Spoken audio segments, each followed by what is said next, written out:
History tells us the past was a ladder. One step at a time, from simple to advanced, from stone to steel, from chaos to civilization. But the deeper you look, the less neat that story becomes. Because scattered across the world are civilizations that do not fit the timeline. Cultures that rose with astonishing skill. Societies that vanished before we could fully understand them. And ruins that still feel like they belong to a version of history we never got to read. These are not just ancient societies. These are lost civilizations, and history still can't fully explain them. So tonight, we're going back through 7 of the most haunting examples ever discovered. And by the end, you may feel the same thing many researchers do when they stand before these ruins. We know the past existed. We just don't know how much of it survived. 1. The Indus Valley Civilization. Some civilizations vanish with violence. Some collapse in fire, and some disappear so quietly that the silence itself becomes the mystery. That is the Indus Valley Civilization. Long before most people imagine a complex society in South Asia, the Indus Valley was already building cities with straight streets, organized neighborhoods, advanced drainage, and standardized construction. This was not a scattered group of villages. This was a civilization with planning, order, and scale. And yet, for all its sophistication, one of its greatest achievements may also be its greatest curse. Its writing remains unread. Thousands of seals and inscriptions have been found, but no one has fully decoded the language. That means we can see the civilization's architecture, trade, and craft, but we still cannot hear its voice. Think about that. A whole civilization lost in plain sight, and its ending is no less mysterious. There was no single apocalyptic collapse we can point to. Instead, the evidence suggests a slow unraveling, shaped by rivers shifting, climate changing, and trade routes fading. The Indus Valley did not fall with a scream. It faded. And that may be even stranger. 2. Göbekli Tepe builders. Before there were cities as we know them, before the rise of empires, before the usual story of civilization even begins, there was Göbekli Tepe. And what was built there should not exist, at least not according to the old version of history. Massive pillars, circular enclosures, intricate carvings, stonework that looks far too organized for people who, by the old assumptions, were still living before full agriculture and settled urban life. This is the part that breaks the timeline. For generations, the story was simple. First farming, then villages, then religion, then monuments. But Göbekli Tepe suggests that complex sacred construction may have come earlier than expected, maybe much earlier. So now the real question is not just how they built it. It's why they built it at all. Who gathered the labor? Who planned the layout? Who decided that in the middle of a prehistoric world, giant carved stones should rise from the earth? Göbekli Tepe does more than confuse archaeologists.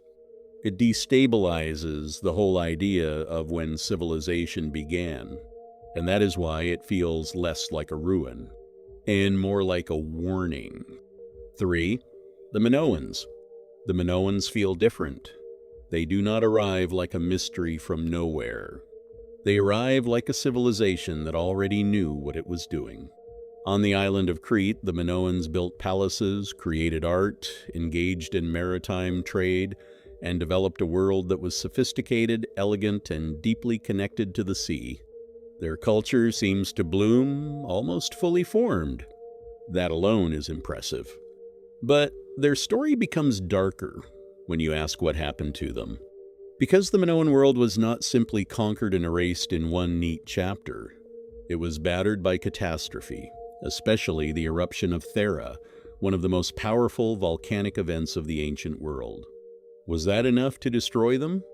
Or did it only weaken them? Did tsunamis tear apart their trade networks? Did political rivals absorb the remnants of their power?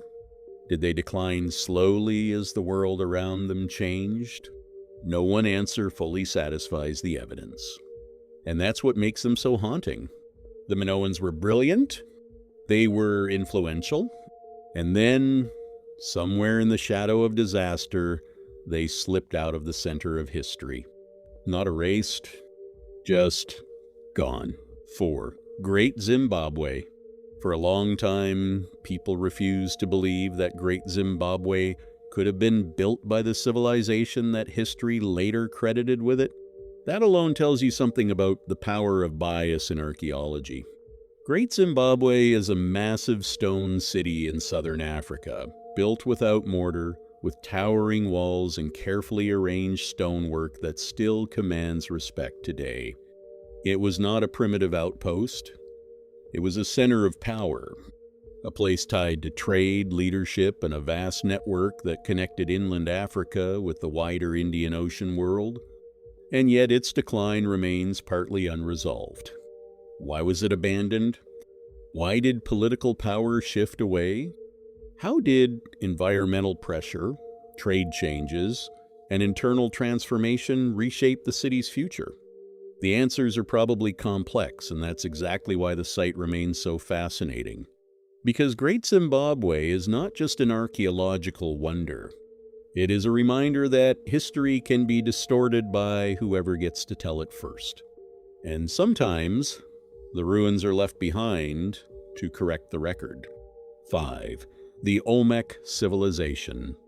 Some lost civilizations are mysterious because they vanished.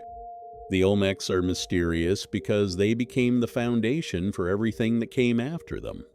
They are one of Mesoamerica's earliest major civilizations, and their influence spread far beyond their own time. They shaped ceremonial traditions, symbolic systems, and artistic styles that later cultures built upon. And of course, there are the colossal heads, massive stone faces, carved and transported with extraordinary effort, staring out from the jungle as if still guarding a forgotten order. But the deeper mystery is not only the monuments, it's the civilization itself. How were they organized? Who led them? How did their society begin? And what caused their influence to shift or fade? We see traces of their power, but not the full blueprint. The Olmecs are the kind of civilization that history doesn't fully capture. They are not just ancestors, they are the missing chapter before the chapter we actually understand. 6. The Nabataeans.